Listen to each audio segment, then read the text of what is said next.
அதான் பலிக்கும். யாரு மக்கள் நம்பினா அதுக்கு சில வேலையே சில பேர் வெறியா இருப்பாங்க, எங்க மேல ரொம்ப நம்பிக்கையா இருப்பாங்க, அவங்களுக்கு நடக்கும். இப்ப இந்த நம்பாதவங்களுக்கு நடக்கும். சில பேர் எங்களை விரட்டி விட்டு இருப்பாங்க, எங்களை ஒரு வேசனம் பேசுவாங்க, அவங்களுக்கு பலிக்காது. பொதுவா கிறிஸ்தவங்களுக்கு பலிக்கவே பலிக்காது. கிறிஸ்தவங்களுக்கு பலிக்காது. இப்ப நாங்க என்னென்ன முயற்சி பண்ணி பார்த்தோம், கிறிஸ்தவ வீட்டுக்கெல்லாம் போய் சொல்லி பார்த்தோம், அது நடக்க மாட்டாங்க. ஐயா, உங்களுடைய வாழ்க்கையை பத்தி நீங்க சொல்லிட்டு இருக்கீங்க, கடந்த கால வாழ்க்கையில எப்படி எல்லாம் நடந்துச்சு, எப்படி எல்லாம் நடந்தேன் அப்படின்னு. அப்ப நல்ல ஒரு சுவாரஸ்யமான விஷயத்த நடுவுல சொன்னீங்க. ஏன்னா நைட்டு நீங்க உங்க ஆபீஸ்ல இருந்து, அதான் சுடுகாடு தானே உங்க ஆபீஸ், ஆபீஸ்ல இருந்து வெளியே வந்துட்டு தெருவுல போகும்போது ஒரு வீடா போறீங்க, அதான் தெருவுல போயிட்டு இருக்கும்போது சொல்லிட்டு போறீங்க, கிறிஸ்துவங்க வீட்டுல மாத்திரம் அந்த மந்திரம் பலிக்காது, அது நம்புறவங்க பலிக்குது, நம்பாதவங்க வீட்டுல பலிக்காதுன்னு சொன்னீங்க. ஆனா விசேஷமா கிறிஸ்துவங்க வீட்டுல பலிக்காதுன்னு சொன்னீங்க. அதுக்கு என்ன காரணம் சொல்ல முடியுமா? அதாவது நாங்க கிறிஸ்தவர் அல்லாத வீட்டுக்கு போகும்போது சரி, அவங்க எந்த சாமி கும்பிடுறாங்களோ அந்த சாமி தான் நாங்க கும்பிடுறோம். ஓ சரி சரி, அது எங்களுக்கு சொல்லி கொடுத்துருது. ஓ சரி, அவங்கள பத்தி சொல்லி கொடுத்துருது, இதெல்லாம் இருக்குன்னு சொல்லிட்டு. சரி, ஏசாமியை நாங்க நம்புறது இல்ல, அது கும்பிடுறது இல்ல, அது எங்களுக்கு சொல்றது இல்ல. சரி, அப்ப கிறிஸ்துவுக்கு போய் கண்டாலே எங்களுக்கு எரிச்சலா இருக்கும். எப்படி திருடன் போலீஸை கண்டு பயப்படுறானோ அதே மாதிரி கிறிஸ்தவங்களை பார்த்த உடனே எங்களுக்குள்ள ஒரு பயம், எங்களுக்கு அறியாம ஒரு எரிச்சல், ஒரு பயம், ஒரு வேதனை வரும். அங்கிருந்து எஸ்கேப் ஆயிடுவீங்க. எஸ்கேப் ஆயிடும், எங்களை வாய் சொல்ல முடியாது.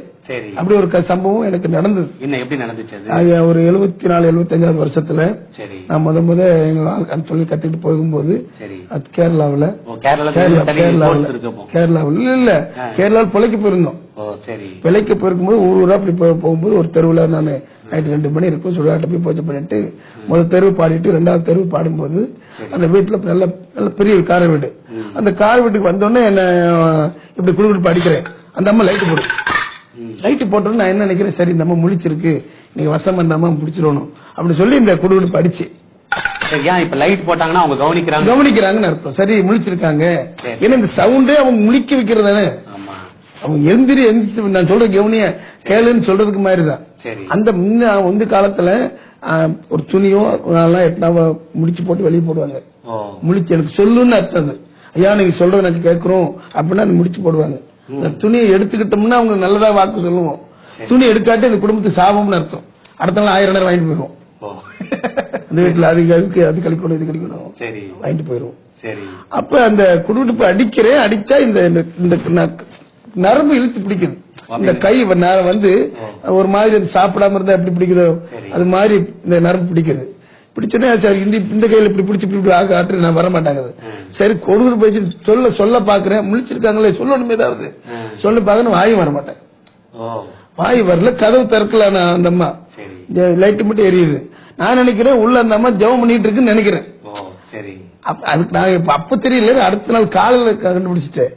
அப்ப அந்த அம்மா அந்த வாய் வரல, தூத்துன்னு திப்பிட்டு போயிட்டேன்.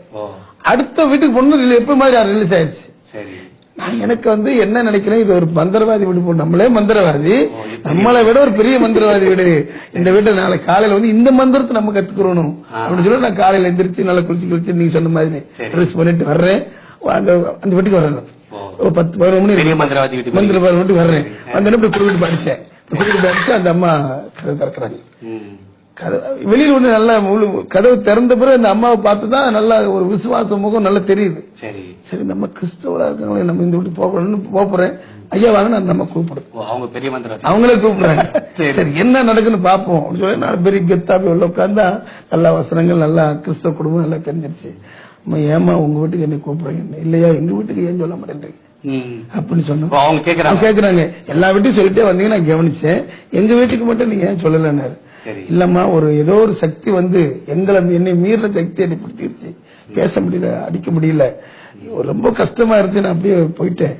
இப்ப பகல்ல வர்ற ஒன்னும் பிரச்சனை இல்லை, அதனால சொல்ல முடியலமான்னு அந்த அம்மா ஸ்தோத்திரம் போட்டு ஜெபம் பண்ணி அப்படியே கண்களை கொஞ்சம் மூடிட்டு வந்து என்ன பார்த்தோன்னே, நீங்க ஆராதிக்கிற கடவுளை விட நாங்க ஆராதிக்கிற கடவுள் பெரியவர் அப்படின்னாங்க.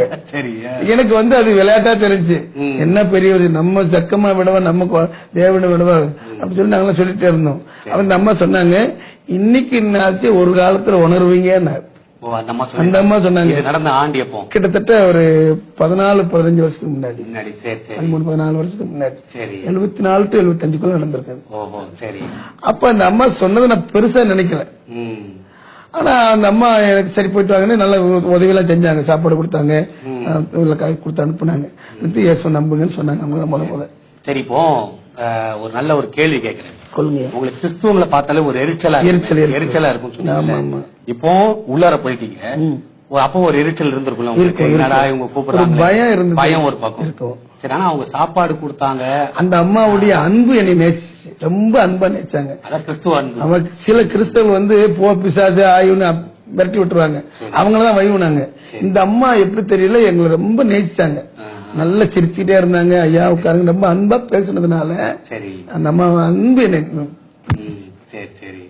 அப்ப வீட்டை விட்டு வெளியே வந்தாச்சு. அதுக்கப்புறம் வீட்டை விட்டு வந்தாலும் என் மனசு அந்த வீட்டு மேலே இருந்துச்சு. இப்படி நேசிக்கிறாங்களே, நம்ம ஜனங்களை கூட இப்படி நேசிக்க மாட்டேன்றாங்களே, இப்படி அப்ப ஒரு ஆண்டவர் நல்ல தெய்வமா இருக்குமோ அப்படின்னு சொல்லி நாங்க அதை நம்பி சில கிறிஸ்தவ வீட்டுக்கு போவோம். அவங்க விரட்டி விட்டுருவாங்க, பிசாச போயின்னு, கை நொண்டியா கால் நொண்டியா ஓடி போன்னு தட்டி விட்டுருவாங்க சில கிறிஸ்தவங்கள். அப்படி செய்யறதுனாலதான் அந்த கிறிஸ்தவங்களை நாங்க வெறுக்கிறோம். இப்ப நான் இது மூலமா நான் என்ன கேக்குறேன்னா, அப்படி எங்க ஜனங்கள் கிறிஸ்தவ விட்டு வரும்போது தயவுசெய்து அவங்களை வெறுக்காம அவங்கள நேசித்து அவங்களுக்கு சத்தியத்தை சொல்லும் போது ஏத்துக்கிறாங்க. பொதுவா எல்லா மந்திரவாதிகளுக்கும் எல்லா கோடாங்கி மலைக்கும் ஏசாமி நல்லவர்னு எல்லாருக்கும் தெரியும். எல்லாரும் எங்களுக்கு தெரியும். ஆனா எங்க பாரம்பரியத்துல விட்டு அந்த தொழில் வேற தொழில் இல்ல, வேற தொழில் இல்லாதனாலதான் எங்க ஜனங்கள் இன்னும் அதுக்குள்ள இருக்காங்களே ஒழிய, நீங்க தனிப்பட்ட முறையில் எந்த யாரு கேட்டாலும் சரி ஏசாமி மெய்யான தேவன்னு சொல்லுவாங்க. அதான் நீங்க சொல்ற விஷயத்துல சொல்லுங்க. ஏன்னா நீங்க கிறிஸ்தவர்களை பத்தி சொல்றதுனால என்னோட கருத்தை நான் சொல்றேன். சொல்லுங்க. ஏன்னா இப்ப நீங்க சில வீட்டுல ஒருத்தவங்க அக்செப்ட் பண்றாங்க, ஒருத்தவங்க எதிர்க்கிறாங்கன்னா அவங்களுக்குள்ள ஒரு பயம். புரியுதா நான் சொல்றேன்? இந்த அம்மாவுக்கு ஒரு தைரியம் இருந்துச்சு, ஆண்டர் என் கூட இருக்காரு. ஆனா அவங்களுக்குள்ள ஒரு பயம் இருக்கலாம். இந்த மாதிரி உள்ளார வந்துட்டாங்கன்னா எதனா அவங்களுக்கு தெரியல, நம்மளுக்குள்ள இருக்கிற சர்வ வல்லவர் நம்மள பார்த்து இவன் தான் ஓடுவான்னு தெரியல. ஆனா நீங்க இதை சொல்லி, நீங்க எங்க YD மீடியா யூடியூப் சேனல்ல ஃபர்ஸ்ட் டைம் விசிட் பண்ணீங்கன்னா சப்ஸ்கிரைப் பட்டன் பிரஸ் பண்ணுங்க. நாங்க அப்லோட் பண்ற வீடியோஸ் உடனுக்குடன் பார்க்க வேண்டும் என்றால் கூட இருக்க பெல் பட்டனை பிரஸ் பண்ணுங்க. God bless you all.